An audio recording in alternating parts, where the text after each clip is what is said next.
I'm Kevin O'Hara for Alcohol Mastery, and the question today is, how can I go into the pub and not drink? There's a couple of questions you have to ask yourself. First one is, do you think the pub is the right place for you to go when you're not trying to drink? Why do you want to go into the pub in the first place? Are you going to be able to go into the pub long term and not drink? At the beginning you have to think about short term. You think it would be really easy to be able to just not do something. I think we're built in a certain way, shape or form to sort of save as much energy as we possibly can. So, not doing something sort of seems to me to be something that I'm very good at, I think most people are very good at doing something, We do it 8 hours a day, no problem.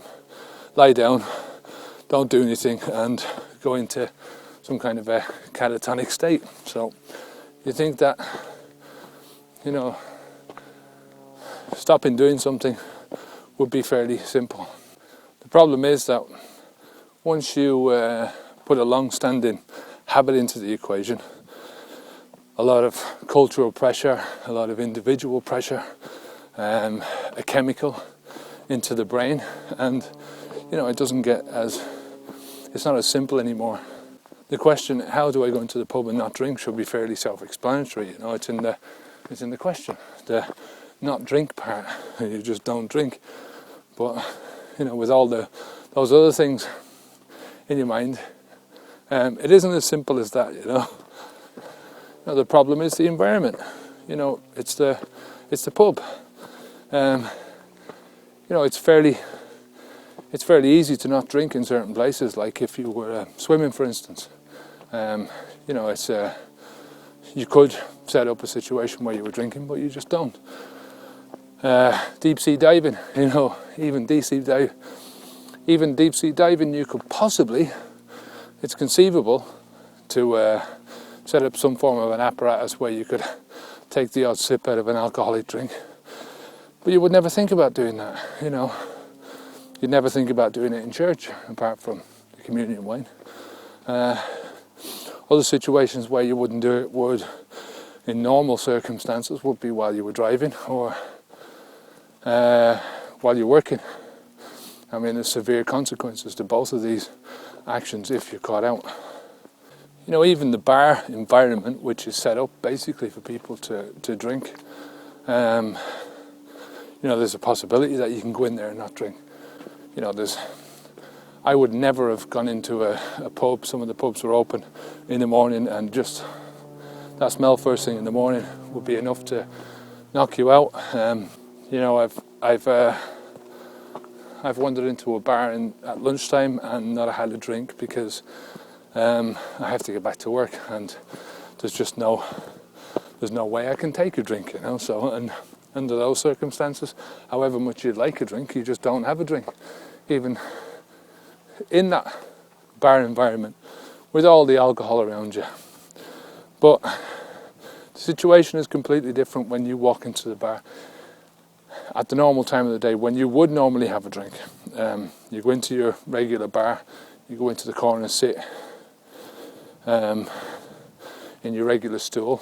Your regular buddies come around and they're drinking their regular beers, and you're not. You're sat there drinking tonic water.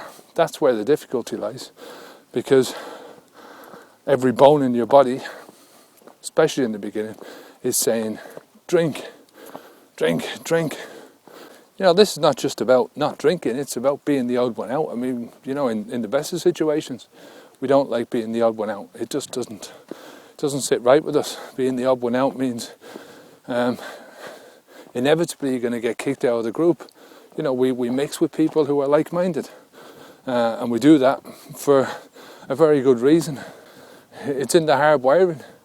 If it's very easy to, if you're in a group where you're accepted and you get attacked by a saber-toothed tiger, going back to the wiring again, you've got a group of lads there to back you up, to defend you. Whereas if you've got no group and you've got no affiliations, you're on your own, against this tiger. You've no chance. You know, the problem is not going into the pub on one occasion with your old drinking buddies and sitting there and putting up with it and, you know, all that kind of stuff. Anyone can do that. You know, sitting there one night, easy. You know, you might feel uncomfortable, you might feel a bit left out, but, you know, you'll get through the night. You might even leave early, you know. But to do it over and over again, to try and still keep the old social connections going and keep that part of your social life going, while not drinking, is a completely different story. You know, how long are you going to keep that up for? You're in a situation where you would normally drink. You're with people who are drinking, and you're not drinking. You know, that just doesn't make sense. It's not going to last. You know, part of this thing is not only getting alcohol out of your life. That's the easy part. You know, that's, you just stop doing that. It's a momentary decision. You're drinking you're a drinking person 1 minute, and the next minute you're not a drinking person. The whole thing is to change your lifestyle.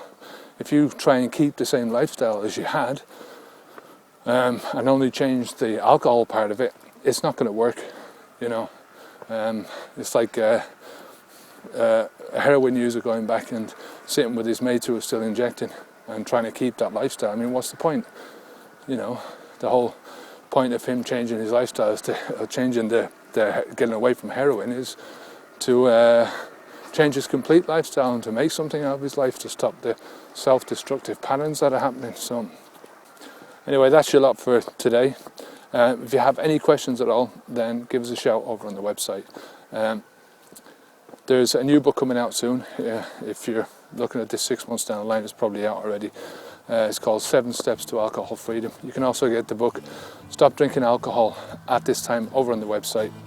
There's an audio version of both books out as well. So if you haven't signed up for the newsletter yet, then it's absolutely free. It doesn't cost you anything, and it's once or twice a week, and just with updates and offers and all that kind of stuff. So there's some good information in there. Until next time, I'm Kevin O'Hara for Alcohol Mastery. Onwards and upwards.